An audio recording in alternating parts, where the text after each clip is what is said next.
बच्चों कैसे हो। आज अपने पढ़ेंगे जियोग्राफी का चैप्टर खनिज तथा ऊर्जा संसाधन।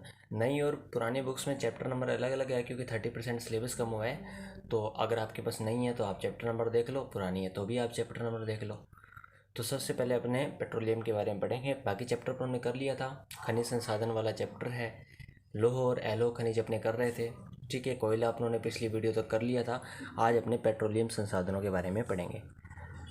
देखो, कच्चा पेट्रोलियम द्रव और गैसीय अवस्था में हाइड्रोकार्बन से युक्त होता है तथा इसकी रासायनिक संरचना, रंग और विशिष्ट घनत्व में भिन्नता पाई जाती है। देखो, पेट्रोलियम जो होता है वो कच्चे पदार्थ के रूप में निकलता है, इसके साथ गैसें निकलती है। इसकी रासायनिक संरचना एक विशिष्ट होती है, रंग एक अलग रंग होता है, एक इसकी विशिष्ट गंध होती है और विशिष्ट घनत्व होता है जिससे युक्त ये पेट्रोलियम होता है। ये मोटर वाहनों, रेलवे आदि में के ईंधन के रूप में यूज़ होता है जिससे मोटर वाहन वगैरह चलते हैं। ये सब आप जानते हो, ठीक है। देखो, इसके अनेक सह उत्पाद पेट्रो रसायन उद्योग जैसे कि उर्वरक, कृत्रिम रबड़, कृत्रिम रेशे, दवाइयाँ, वैसलीन, स्नेक, मोम, साबुन या अन्य सौंदर्य सामग्रियाँ हैं। देखो, इन सब उद्योगों में चाहे वो दवाइयों के उद्योग हो, वैसलीन के उद्योग हो, रेशों के उद्योग हो या कृत्रिम रबड़ के उद्योग हो, इन सब में पेट्रोलियम जो है कच्चे माल के रूप में यूज़ किया जाता है। तो पेट्रोलियम के काफ़ी ज़्यादा यूज़ होते हैं, तभी ये मूल्यवान संसाधन है। और आपको पता है भारत बाहर से पेट्रोलियम को काफ़ी आयात करता है। कुछ कुछ क्षेत्रों में भारत में भी पेट्रोलियम पाया जाता है, जैसे असम या गुजरात का क्षेत्र हो गया, मुंबई हाई का क्षेत्र हो गया। परंतु ज़्यादातर जो पेट्रोलियम हमें आयात करना पड़ता है क्योंकि 135 करोड़ आबादी का देश है और कहीं ना कहीं से तो पेट्रोल हमें चाहिए ही होता है। देखो, अपरिष्कृत पेट्रोलियम टर्शरी युग की अवसादी शैलों में पाया जाता है। जो ये पेट्रोलियम होता है कौन सी चट्टानों से मिलता है? टर्शरी चट्टानों से मिलता है। टर्शरी चट्टानें कब बनी? टर्शरी युग में बनी। और ये कौन से किस्म की चट्टानें? ये अवसादी किस्म की चट्टानें। देखो, 3 प्रकार की चट्टानें होती है। एक आग्नेय चट्टान होती है, एक रूपांतरित चट्टान होती है और एक अवसादी चट्टान होती है। तो ये अवसादी चट्टानों से पेट्रोलियम मिलता है। और कौन से युग की ये चट्टानें? ये टर्शरी युग की चट्टानें हैं। व्यवस्थित ढंग से तेल अन्वेषण और उत्पादन 1956 में तेल व प्राकृतिक गैस आयोग की स्थापना के बाद प्रारंभ हुआ। देखो, जो पेट्रोलियम का खनन है उसका या पेट्रोलियम का जो उत्पादन है वो अगर ढंग से किया जाए तो 1956 के आसपास हमारे यहाँ शुरू होता है। एक आयोग बना था जिसका नाम था तेल व प्राकृतिक गैस आयोग, जिसने 1956 में इसका जो उद्योग है लगाया था और पेट्रोलियम खनन या पेट्रोलियम का व्यवस्थित उत्पादन शुरू किया गया था, ठीक है। देखो, असम का डिगबोई क्षेत्र एकमात्र तेल उत्पादक क्षेत्र था। 1956 के बाद परिदृश्य बदल गया और पश्चिमी और पूर्वी तटों पे तेल के जो निक्षेप हैं या प्रतिनिष्ठ भंडार हैं काफ़ी दूसरी जगहों पर भी पाए गए हैं, ठीक है। असम का डिगबोई क्षेत्र, नहरकटिया क्षेत्र, मोरहोन क्षेत्र आदि तेल उत्पादक क्षेत्र है। देखो, प्रारंभ में बात करें तो सिर्फ असम का डिगबोई क्षेत्र में तेल का उत्पादन होता था, लेकिन धीरे धीरे बाकी क्षेत्रों में भी तेल का उत्पादन होने लगा। जैसे गुजरात का क्षेत्र हो गया, गुजरात का अंकलेश्वर, कालोल, मेहसाणा, नवागाम, कोसांबा, लुनेज इत्यादि हो गया। मुंबई हाई का क्षेत्र हो गया। मुंबई हाई जो है वो नगर मुंबई से 160 किलोमीटर दूर अपतटीय क्षेत्र की ओर पड़ता है। यहाँ पर तेल का उत्पादन मुंबई हाई में 1973 में शुरू हुआ था और 1976 में उत्पादन प्रारंभ हो गया था, ठीक है। और तेल व प्राकृतिक गैस पूर्वी तट पर कृष्णा गोदावरी डेल्टा में पाया जाता है। यानी दक्षिण भारत की बात करें तो कृष्णा और गोदावरी डेल्टा में तेल का खनन होता है। तो धीरे धीरे अगर बात की जाए तो पेट्रोलियम खनन पूरे देश में होने लगा, लेकिन अगर शुरुआत की बात करें तो सबसे पहले ये असम के डिगबोई क्षेत्र में होता था, ठीक है। फिर मुंबई हाई, गुजरात, कृष्णा गोदावरी डेल्टा, यहाँ से भी तेल निकाला जाने लगा। देखो, कूप से निकाला गया तेल अपरिष्कृत तथा अनेक अशुद्धियों से परिपूर्ण होता है। इसके सीधे प्रयोग में से नहीं लाया जा सकता, शोधन करने की इसकी आवश्यकता होती है। भाई, जो कूप की खनन से तेल निकलता है वो अशुद्धियों से परिपूर्ण होता है। देखो, 3-4 प्रकार के खनन होते हैं, इसमें एक कूप की खनन भी आता है। कूप की खनन में ज़मीन में गहरा लंबी सुरंग करके यानी सुरंग टाइप का गड्ढा खोद के तेल निकाला जाता है। फिर उसके बाद कारखानों की बात करें तो पेट्रोलियम के कारखाने 2 प्रकार के होते हैं। एक क्षेत्र आधारित कारखाना होता है, एक बाजार आधारित कारखाना होता है। क्षेत्र आधारित कारखाना वो कारखाना होता है भाई जिस क्षेत्र से पेट्रोल निकलता है उसी क्षेत्र के आसपास अगर कारखाना स्थापित कर दिया जाता है तो उसे क्षेत्र आधारित कारखाना बोलेंगे। और यदि बाजार को मद्देनजर रखते हुए बाजार के आसपास अगर कारखाना स्थापित किया जाता है तो उसे बाजार आधारित बोलेंगे। सिंपल सी बात है। तो 2 प्रकार के क्षेत्र कारखाने हो गए। एक क्षेत्र आधारित कारखाना का उदाहरण की बात करें तो असम का डिगबोई क्षेत्र हो गया, और बाजार आधारित कारखाने के उदाहरण की बात करें तो बरौनी क्षेत्र हो गया, ठीक है। देखो, यहाँ पेट्रोलियम पूरा होता है, उसके बाद आता है प्राकृतिक गैस। देखो प्राकृतिक गैस जो है वो पेट्रोल के साथ साथ ही मिलती है। Gas authority of India limited यानी GAIL की स्थापना 1984 में सार्वजनिक क्षेत्र के उद्यम के रूप में हुई थी। यानी गेल एक संस्था है जिसकी फुल फॉर्म क्या है, gas authority of India limited. इसकी स्थापना होती है 1984 में। इसकी स्थापना इसलिए की गई थी ताकि जो प्राकृतिक गैस है उसका व्यापार किया जा सके और ढंग से उसका परिवहन किया जा सके। गैस जो होती है मैंने आपको बताया कि सभी तेलों के साथ साथ मिलती है, लेकिन किंतु इसके प्रकनिष्ठ भंडार जो हैं, इसके एक्सक्लूसिव रिजर्व जो हैं वो तमिलनाडु के पूर्वी तट, ओडिशा, आंध्र प्रदेश, त्रिपुरा, राजस्थान का ये बाड़मेर वाला इलाका और गुजरात, महाराष्ट्र के अपतटीय कुओं में भी पाया जाता है।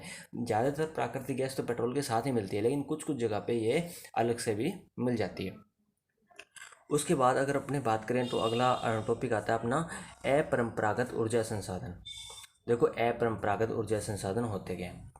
सबसे पहले अपने बात करते हैं कोयला, पेट्रोलियम, प्राकृतिक गैस तथा नाभिकीय ऊर्जा जैसे जीवाश्म ईंधन के स्रोत समाप्य कच्चे माल का प्रयोग करते हैं। यानी अपने कोयले के बारे में पढ़ा, अपने पेट्रोलियम के बारे में पढ़ा, प्राकृतिक गैस के बारे में पढ़ा या फिर नाभिकीय पदार्थों के बारे में पढ़ा। ये सब पदार्थ जो है ना ये एक ना एक दिन समाप्त हो जाएंगे, ठीक है। यानी ये सारे के सारे हैं ना ये परंपरागत ऊर्जा संसाधन है, यानी एक दिन ये समाप्त होने वाले, इसे समाप्य संसाधन भी इसे बोल दिया जाता है। तो इसका हमें ढंग से उपयोग करना है, सतत पोषणीय उपयोग करना है ताकि अगली पीढ़ियों के लिए भी बचाया जा सके। लेकिन अपरंपरागत ऊर्जा संसाधन इससे अलग होते हैं, यानी ये व्यापक क्षेत्र में विद्यमान होते हैं, जैसे सौर ऊर्जा, पवन ऊर्जा, जल ऊर्जा, भूतापीय ऊर्जा, जैव ऊर्जा, बायोमास इत्यादि, ठीक है। चलो आगे अपने देखते हैं। सतत पोषणीय ऊर्जा के स्रोत के ही नवीकरण योग्य स्रोत हैं। यानी जो सौर ऊर्जा है, पवन ऊर्जा है, जल ऊर्जा, ये सब है ना ये बहुत ही व्यापक मात्रा में पाए जाते हैं, ये कभी ख़त्म नहीं होने वाले। यानी इसका अपने कैसे मर्जी उपयोग करके इससे बिजली बना सकते हैं। प्रारंभ में तो ज़्यादा लागत आती है, जैसे सौर पैनल अगर अपने स्थापित करेंगे तो ज़्यादा लागत आएगी, लेकिन लॉन्ग टर्म में बात करें तो ये अपने को लागत काफ़ी बचाएगा हमारी। पवन चक्कियाँ लगाएंगे तो शुरू में ज़्यादा पैसा खर्च होगा, लेकिन बाद में पैसा बचता है। ये ऊर्जा स्रोत अधिक समान रूप से वितरित और पर्यावरण के अनुकूल होते हैं। ये जो सौर ऊर्जा, जो नवीकरणीय ऊर्जा संसाधन है, ये पर्यावरण के अधिक अनुकूल होते हैं, यानी प्रदूषण कम फैलाते हैं, जबकि जो परंपरागत ऊर्जा संसाधन थे वो अधिक प्रदूषण फैलाते थे। अपरंपरागत स्रोत अधिक आरंभिक जस्ट ए सेकेंड अपरंपरागत जो ऊर्जा स्रोत है वो अधिक आरंभिक लागत के बावजूद अधिक टिकाऊ, पारिस्थितिकी के अनुकूल तथा सस्ती ऊर्जा उपलब्ध कराते हैं, जैसा कि मैंने आपको बताया। सेम बात इसमें लिख दी है। तो ये हो गया अपने अपरंपरागत ऊर्जा संसाधन। इसके कुछ उदाहरण की अब ये बात करेगा। तो सबसे पहले अपना टॉपिक आता है नाभिकीय ऊर्जा। देखो नाभिकीय ऊर्जा क्या होती है। सबसे पहले नाभिकीय ऊर्जा को समझने के लिए सबसे पहले अपने को पता होना चाहिए कि नाभिक क्या होता है। तो नाभिक जो होता है वो किसी भी पदार्थ का परमाणु का सेंटर होता है। नाभिक जो होता है वो भी किसी भी परमाणु का सेंटर नाभिक होता है। नाभिकीय ऊर्जा कैसे बनती है। देखो नाभिक में दो प्रकार की विक्रियाएं होती हैं, एक होती है नाभिकीय संलयन और दूसरी होती है नाभिकीय विखंडन। नाभिकीय विखंडन में क्या होता है, बड़ा नाभिक दो छोटे नाभिकों में टूटता है और ऊर्जा प्राप्त होती है, जबकि नाभिकीय संलयन में दो छोटे नाभिक एक बड़े नाभिक का रूप लेते हैं और ऊर्जा प्राप्त होती है। नाभिकीय संलयन की प्रक्रिया सिर्फ और सिर्फ सूरज में होती है या फिर तारों में होती है। पृथ्वी में नाभिकीय संलयन नहीं होता है। पृथ्वी में नाभिकीय विखंडन से हम ऊर्जा प्राप्त करते हैं। तो नाभिकीय ऊर्जा के बारे में अब अपने पढ़ते हैं। देखो हाल के वर्षों में नाभिकीय ऊर्जा एक व्यवहारिक स्रोत के रूप में उभरा है। नाभिकीय ऊर्जा के उत्पादन में प्रयुक्त होने वाले महत्वपूर्ण खनिज जो यूरेनियम और थोरियम है। देखो दो प्रकार के खनिज है, यूरेनियम और थोरियम। यूरेनियम से नाभिकीय ऊर्जा हम बनाते हैं और थोरियम से बनाते हैं। केरल के मोनोजेट रेत के निक्षेप है जहाँ पे थोरियम पाया जाता है। विश्व में सबसे ज़्यादा थोरियम भारत में पाया जाता है। देखो विश्व में सबसे ज़्यादा जो थोरियम के भंडार है वो केरल की मोनोजाइट रेत में पाए जाते हैं, यानी सबसे ज़्यादा थोरियम इंडिया में पाया जाता है। यूरेनियम की बात करें तो नाभिकीय जो ऊर्जा है वो यूरेनियम 235 से बनाई जाती है। यूरेनियम 235 का विखंडन किया जाता है जिससे ऊर्जा रिलीज होती है और हम नाभिकीय ऊर्जा बनाते हैं। यूरेनियम जो निक्षेप हैं वो धारवाड़ शैलों में पाए जाते हैं, ठीक है। यानी भारत में एक इलाका है धारवाड़, उसकी शैलें एक विशेष समय में बनी थी तो इसलिए इन शैलों को हम धारवाड़ की शैलें बोल देते हैं। फिर भौगोलिक रूप से यूरेनियम जो अयस्क है वो सिंह भूमि, तांबा पट्टी के साथ अनेक स्थानों पे मिलते हैं। देखो सिंह भूमि एक जिला है झारखंड का, वहाँ पे जो यूरेनियम के अयस्क जो है भारत में पाए जाते हैं। राजस्थान के उदयपुर, अलवर, झुंझुनू जिले, मध्य प्रदेश का दुर्ग जिला, महाराष्ट्र का भंडारा जिला, हिमाचल प्रदेश का कुल्लू जिला में भी थोड़ी मात्रा में यूरेनियम मिलता है। अगर थोरियम की बात करें तो थोरियम मैंने आपको बताया कि केरल के तटीय क्षेत्र पुलिन बीच में बालू जो है वो मोनाजाइट जो रेत है और इल्मेनाइट से ये प्राप्त किया जाता है। विश्व के सबसे समृद्ध मोनाजाइट निक्षेप केरल के पालाकाड तथा कोलाम जिले और आंध्र प्रदेश के विशाखापट्टनम तथा ओडिशा के महानदी डेल्टा में पाए जाते हैं। तो ये क्षेत्र हो गए जहाँ पे यूरेनियम और थोरियम मिलता है। देखो, परमाणु ऊर्जा बनाने के लिए एक आयोग की स्थापना की जाती है, तो परमाणु ऊर्जा आयोग उसे बोलते हैं। परमाणु ऊर्जा आयोग की स्थापना होती है 1948 में, ठीक है। और इस दिशा में 1954 में ट्राम्बे परमाणु ऊर्जा संस्थान की भी स्थापना की जाती है। यानी 1957 में ट्राम्बे परमाणु ऊर्जा संस्थान की और 1948 में परमाणु ऊर्जा आयोग की स्थापना होती है। किसके लिए? परमाणु से ऊर्जा बनाने के लिए, ठीक है। इसकी स्थापना के बाद, जिसे बाद में 1967 में भाभा परमाणु अनुसंधान के रूप में नामित किया जाता है। यानी इस ट्राम्बे संस्थान को 1967 में भाभा परमाणु अनुसंधान केंद्र के रूप में वापस इसका नाम बदल दिया जाता है। बाकी नाभिकीय ऊर्जा प्रोग्राम की बात करें तो भारत में अनेक अनेक क्षेत्रों में नाभिक से ऊर्जा बनाई जाती है। यानी नाभिकीय संयंत्र भारत के अलग अलग क्षेत्रों में हैं। उदाहरण के लिए तारापुर में हो गया। तारापुर कहाँ पड़ता है? महाराष्ट्र में। कोटा में हो गया। कोटा में जो रावत भाटा है वहाँ पे परमाणु ऊर्जा बनाई जाती है। तमिलनाडु में कलपक्कम का स्थान है। नरोरा उत्तर प्रदेश में है। कर्नाटक का केगा का स्थान आता है और काकरापाड़ा गुजरात का स्थान आता है। मतलब यहाँ पे नाभिकीय ऊर्जा संयंत्र हमारे लगे हुए हैं। उसके बाद अगला आता है अपना सौर ऊर्जा। देखो, सौर ऊर्जा का मतलब क्या होता है? यानी सूरज से जो किरणें प्राप्त होती हैं, यानी सौर ऊर्जा को विद्युत ऊर्जा में बदला जाता है। यानी सौर ऊर्जा से हम विद्युत बनाते हैं। अब वो कैसे बनाते हैं? सबसे पहले बात करते हैं फोटोवोल्टिक सेल की। फोटोवोल्टिक जो सेल होता है उसमें विपाशित सूर्य की किरणों को ऊर्जा में परिवर्तित किया जाता है, जिससे सौर ऊर्जा के नाम से जाना जाता है। देखो, सूर्य की किरणें होती हैं, किरणें जो होती हैं ना, उसमें फोटोन नाम के कण पाए जाते हैं। इन फोटोन से जो ऊर्जा प्राप्त होती है उसको हम बिजली में बदल देते हैं, जिससे हमें बिजली मिलती है। सौर ऊर्जा को काम में लाने के लिए जिन दो प्रक्रमों में बहुत ही प्रभावी माना जाता है उसे फोटोवोल्टिक और सौर तापीय प्रौद्योगिकी कहते हैं। यानी दो प्रकार की प्रौद्योगिकी है, यानी तकनीक है, फोटोवोल्टिक और सौर तापीय प्रौद्योगिकी। अन्य सभी अनवीकरणीय ऊर्जा स्रोतों की अपेक्षा सौर तापीय प्रौद्योगिकी अधिक लाभप्रद है और ये लागत प्रतिस्पर्धी, पर्यावरण अनुकूल और निर्माण में आसान है। देखो, एक तो इसको लगाना आसान होता है, खेतों में लगा लो, अपने छत पे लगा लो या फिर कहीं पर भी लगा लो। दूसरा, शुरुआत में लागत ज़्यादा आती है लेकिन बाद में ये पैसा कम लगता है इस पर। और तीसरी सबसे महत्वपूर्ण बात, ये पर्यावरण के अनुकूल है, यानी इससे ज़्यादा प्रदूषण नहीं फैलता। इसलिए क्या है कि जो सौर ऊर्जा है वो हमारे लिए काफ़ी उपयोगी हो जाती है। सौर ऊर्जा जो है कोयला और तेल आधारित संयंत्रों की अपेक्षा 7% अधिक और नाभिकीय ऊर्जा से 10% अधिक प्रभावी है। यानी एक डाटा हो गया, ये आप याद कर लीजिएगा। सामान्यतः हीटरों, फसल शुष्कों, कुकर्स आदि जैसे उपकरणों में भी सौर ऊर्जा का प्रयोग किया जा सकता है। भारत के पश्चिमी भागों गुजरात और राजस्थान में सौर ऊर्जा की बहुत ज़्यादा संभावना है। भाई, गुजरात और राजस्थान गर्म इलाके हैं और यहाँ पर सूरज की गर्मी ज़्यादा पड़ती है, तो सौर ऊर्जा अच्छी खासी मात्रा में प्रयोग की जा सकती है। उसके बाद आती है अपनी पवन ऊर्जा। यानी पवन से जो हम ऊर्जा बनाएंगे उसे पवन ऊर्जा बोलेंगे। इसमें पवन चक्कियों का कॉन्सेप्ट होता है। यानी पवन चक्कियाँ लगी होती हैं, पंखा घूमता है, टरबाइन में गति पैदा होती है और गतिज ऊर्जा को बिजली में बदल दिया जाता है। देखो, पवन ऊर्जा पूर्ण रूपेण प्रदूषण मुक्त और ऊर्जा के असमाप्य स्रोत है। प्रवाहित पवन से ऊर्जा में परिवर्तित करके अभियांत्रिकी बिल्कुल सरल है। पवन की गतिज ऊर्जा को टरबाइन के माध्यम से विद्युत ऊर्जा में बदला जाता है। सहसमागी पवनों तथा पछुआ पवनों जैसी पवन प्रणालियाँ और मानसून पवनों को ऊर्जा के स्रोत के रूप में प्रयोग किया जा सकता है। हमारे भारत की जलवायु मानसूनी जलवायु है, यानी मानसून के आसपास काफ़ी पवनें बहती हैं और इस पवनों का हम अच्छा प्रयोग करके इसे विद्युत में बदल सकते हैं। इसके अलावा स्थानीय हवाओं, स्थलीय हवाओं, जलीय हवाओं को भी पवनों को भी विद्युत में पैदा किया जा सकता है।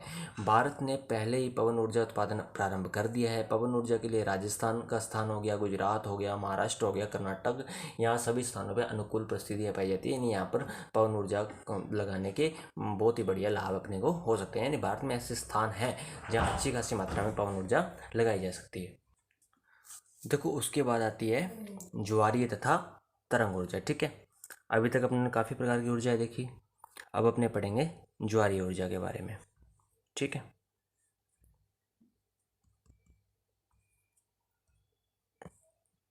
देखो, ज्वार भाटा तो आप सब जानते हो क्या होता है। सूर्य और चंद्रमा के गुरुत्वाकर्षण से ज्वार भाटा पैदा होते हैं। पृथ्वी पर समुद्र है, समुद्र में जब लहरें ऊपर की ओर जाती हैं गुरुत्वाकर्षण के कारण तो उसे ज्वार कह देते हैं, और जब नीचे की ओर आते हैं तो उसे बाटा कह देते हैं। ठीक है, जल की इसी प्रकार की गति से हम एक ऊर्जा, इसी प्रकार की गति होती है जल में, और इसे गतिज ऊर्जा होती है। गतिज ऊर्जा को अगर हम विद्युत में बदल देते हैं तो इससे विद्युत का निर्माण हो जाता है। तो इसी कंसेप्ट को हम ज्वारीय ऊर्जा में प्रयोग करेंगे। देखो, महासागरीय धाराएं ऊर्जा का अपरिमित भंडार गृह है। 17वीं और 18वीं शताब्दी के प्रारंभ से ही अविरल ज्वारीय तरंगों तथा महासागरीय धाराओं से अधिक ऊर्जा तंत्र बनाने का निरंतर प्रयास जारी है। भारत के पश्चिमी तट पर वृहत ज्वारीय तरंगें उत्पन्न होती हैं, यानी पश्चिमी तट यानी महाराष्ट्र का तट हो गया या फिर गुजरात का तट हो गया। ठीक है, यद्यपि भारत के तटों के साथ ज्वारीय ऊर्जा विकसित करने की व्यापक संभावना है, परंतु इसका अभी तक उपयोग अच्छा खासा नहीं हो सका है। देखो, जो ज्वारीय तरंगे हैं ना, इसमें क्या है कि तरंगे जब तट की ओर आएंगी, देखो भारत का जो पश्चिमी तट है ना वो थोड़ा छिद्रित है, यानी गुजरात की खंबात की खाड़ी आप देख लो, यानी वहाँ पर जब लहरें अंदर की ओर आएंगी उसके बाद बाहर की ओर जाती हैं, तो वहाँ पर अपने टरबाइन लगा के ना टरबाइन में गतिज ऊर्जा को विद्युत ऊर्जा में बदल देते हैं, और इससे ज्वारीय ऊर्जा का कंसेप्ट इसमें आ जाता है, यानी इससे हम बिजली उत्पन्न कर सकते हैं। भारत में इसकी व्यापक संभावना है, लेकिन अभी इतनी तकनीकी नहीं है, या फिर अभी इस पर इतना ध्यान नहीं दिया गया है। यानी अगर ध्यान दें तो यहाँ से भी हम बिजली अच्छी खासी मात्रा में बना सकते हैं। अगला आता है भूतापीय ऊर्जा। देखो, जैसा नाम से पता चलता है, भूमि के ताप से ऊर्जा पैदा करना। भूमि के ताप में ऊर्जा होती है, इस ऊर्जा को विद्युत ऊर्जा में बदलना है। बस यहाँ से अपने को विद्युत मिल जाएगी, यानी ये एक अलग कंसेप्ट हो गया। यानी जब पृथ्वी के गर्भ से मैग्मा निकलता है तो अत्यधिक ऊष्मा निकलती है। इस ताप ऊर्जा को सफलतापूर्वक काम में लाया जा सकता है, उससे विद्युत ऊर्जा में बदला जा सकता है। इसके अलावा गीजर कूपों से निकलते गर्म पानी के ताप से ऊर्जा पैदा की जा सकती है। हमें पता है कि पृथ्वी के अंदर लावा है, मैग्मा है, ये मैग्मा गर्म होता है, इससे धरती गर्म हो जाती है, और इससे जो कुछ झीलें हैं, गर्म झीलें जिसे हम कह देते हैं, गर्म पानी के सोते कहते हैं, यहाँ से जो तापीय ऊर्जा निकलती है इसको हम विद्युत ऊर्जा में बदल देंगे और हमें एक नई प्रकार की भूतापीय ऊर्जा प्राप्त हो जाएगी। यानी भूतापीय ऊर्जा से हम क्या विद्युत ऊर्जा बना लेंगे, तो इसे भूतापीय ऊर्जा का कंसेप्ट बोल देंगे। इसे लोकप्रिय रूप से भूतापीय ऊर्जा के नाम से जाना जाता है। इस ऊर्जा को अब एक प्रमुख ऊर्जा स्रोत माना जा रहा है, जिसे एक वैकल्पिक स्रोत के रूप में विकसित किया जाता है। मध्यकाल से ही स्रोतों यानी झरनों और गीजरों का उपयोग होता आ रहा है, और भारत में भूतापीय ऊर्जा संयंत्र हिमाचल प्रदेश के मणिकर्ण में अधिग्रहित किया जा चुका है। यानी हिमाचल प्रदेश का एक इलाका है, कौन सा इलाका है, मणिकर्ण नाम का इलाका है, जहाँ पर भूतापीय ऊर्जा बनाई जा रही है। ठीक है, इसके बाद अगर अपने देखें, देखो भूताप का उपयोग का पहला सफल प्रयास 1890 में बोयजे शहर इडाहो यूएसए में हुआ था। आसपास के भवनों को ताप देने के लिए गर्म जल पाइपलाइनों से जल तंत्रेन नेटवर्क बनाया गया और संयंत्र अभी भी काम कर रहा है। सबसे पहले इसका उपयोग यूएसए में हुआ था, ये कंसेप्ट है, आप याद कर लीजिएगा। देखो अगला आता है अपना जैव ऊर्जा, यानी जीवित प्राणियों से, जीवित नहीं मतलब जैव प्राणियों से एक प्रकार से ऊर्जा प्राप्त करना जैव ऊर्जा के अंतर्गत आ जाएगा। अब कैसे करेंगे, देखो जैव ऊर्जा उस ऊर्जा को कहा जाता है जो जैविक उत्पादों से प्राप्त की जाती है, जैसे कृषि अवशेष हो गया, नगरपालिका औद्योगिक अवशेष हो गए, अन्य अपशिष्ट हो गए। ठीक है, जैव ऊर्जा परिवर्तन का एक संभावित स्रोत है। विद्युत ऊर्जा, ताप ऊर्जा अथवा खाना पकाने के लिए गैस में इसे परिवर्तित किया जाता है। इसमें देखो क्या होता है जैव ऊर्जा में, भाई जो अपशिष्ट बचता है ना हमारा, जैसे सब्जियों का अपशिष्ट हो गया या खेतों का में जो अपशिष्ट बचता है फसलों वगैरह का, उसको हम एक गड्ढे में डाल देंगे। ठीक है, गड्ढे में डालने के बाद वहाँ से एक गैस बनेगी और गैस का उपयोग अपने एक तरीके से विद्युत ऊर्जा बनाने में कर लेंगे। ये अपशिष्ट और कूड़ा कचरा प्रक्रमित करेगा, ऊर्जा भी पैदा करेगा, विकासशील देशों के ग्रामीण क्षेत्रों में आर्थिक जीवन को बेहतर बनाएगा और पर्यावरणीय प्रदूषण घटाएगा, उसकी आत्मनिर्भरता बढ़ाएगा, जलाऊ लकड़ियों के दबाव को कम करेगा। नगर पालिका कचरे को ऊर्जा में बदलने की ऐसी परियोजना नई दिल्ली के ओखला में स्थापित की जा रही है। यानी अपशिष्ट के माध्यम से ऊर्जा प्राप्त करेंगे, इसे एक तरीके से हम जैव ऊर्जा बोल देते हैं। यानी जैविक जो अपशिष्ट होते हैं वहाँ से ऊर्जा पैदा की जाती है, तो उसे जैव ऊर्जा का नाम दे दिया जाता है। नगर पालिका के कचरे को ऊर्जा में बदलने की ऐसी जो पहली परियोजना कहाँ लगाई गई है, नई दिल्ली के ओखला क्षेत्र में। तो ये आप लाइन याद कर लीजिएगा, सबसे पहले ये कहाँ लगाई गई है, नई दिल्ली के ओखला क्षेत्र में। उसके बाद एक अगला टॉपिक आता है अपने खनिज संसाधनों का संरक्षण। देखो इसमें सिंपल सा टॉपिक है, खनिज संसाधनों के संरक्षण की अपने बात करते हैं। ठीक है, देखो सतत पोषणीय विकास की चुनौती के लिए आर्थिक विकास की चाह का पर्यावरणीय मुद्दों में समन्वय आवश्यक है। संसाधन उपयोग के परंपरागत तरीके के परिणाम स्वरूप बड़ी मात्रा में अपशिष्ट के साथ साथ अन्य पर्यावरणीय समस्याएं भी पैदा होती है। अभी आप खनिजों का संरक्षण करना आवश्यक हो जाता है हमारे लिए। फिर भारत का अगर एक बात करें तो भारत विश्व की 135 करोड़ आबादी रखता है। अगर विश्व में परसेंटेज निकालें ना तो भारत जो है 17% आबादी रखता है पूरे विश्व की, और अगर अपने भारत में परसेंटेज आबादी की करें तो 17% है, लेकिन अगर अपने भारत की भूमि की बात करें तो ये विश्व का केवल और केवल कितना 2.4% है। यानी 2.4% भूमि पे विश्व की 17% आबादी रहती है। तो खनिज संसाधन अपने आप कम पड़ जाएंगे। तो इन कम संसाधनों का उचित उपयोग हो, ये हमारे लिए जरूरी हो जाता है। सतत पोषणीय विकास भावी पीढ़ियों के लिए संसाधनों का संरक्षण बताता है। यानी सतत पोषणीयता किसे बोलते हैं, हम संसाधनों को इस प्रकार से प्रयोग करें कि हमारे आने वाली जो पीढ़ियां हैं, हमारी जो भावी पीढ़ियां हैं, वो भी अच्छे से इसको प्रयोग कर सकें। देखो, संसाधनों का संरक्षण अत्यंत आवश्यक है। इसके लिए ऊर्जा के वैकल्पिक स्रोत जैसे सौर ऊर्जा, पवन, तरंग, भूतापीय ऊर्जा के असमर्प्य स्रोत है। यानी हमें नवीकरणीय स्रोतों की तरफ फोकस करना चाहिए, ना कि अनवीकरणीय स्रोतों की तरफ। धात्विक खनिजों के मामले में छाजन धातुओं का उपयोग धातु का पुनश्चक्रण संभव करेगा। तांबा, सीसा, जस्ता धातु जिनमें भारत में भंडार अपर्याप्त है, छाजन का प्रयोग करके उसका रूप में इसको सार्थक है। यानी नई नई तकनीकों का प्रयोग करना चाहिए जिससे संसाधनों का बहुत ही अच्छा उपयोग हो सके और उसको वेस्ट ज़्यादा संसाधनों को न किया जाए। अत्यल्प धातुओं के लिए प्रतिस्थापनों का उपयोग करना चाहिए। यानी भारत में जो धातुएं कम है उसके लिए कोई और धातु का उपयोग किया जा सकता है, जरूरी नहीं है हमें वही धातु यूज़ करनी है, तो उसका अल्टरनेटिव भी यूज़ किया जा सकता है। तो ऐसे ऐसे नई नई तकनीकें या नए नए विकल्प पैदा किए जाने चाहिए। सामरिक तथा अत्यल्प खनिजों के निर्यात को भी घटाया जाना चाहिए तथा वर्तमान आरक्षित भंडारों को लंबे समय तक प्रयोग करना चाहिए। यानी ऐसी धातुएं जो हमारे पर्यावरण के लिए डेंजर हैं उनका प्रयोग कम करना चाहिए, उनका आयात कम करना चाहिए, और जो पर्यावरण अनुकूल धातुएं हैं उनका उपयोग अधिक से अधिक करना चाहिए। ठीक है, तो यहाँ पर चैप्टर अपना पूरा होता है। अगले वीडियो में नेक्स्ट चैप्टर करेंगे तो ये चैप्टर पूरा होता है। थैंक यू, धन्यवाद।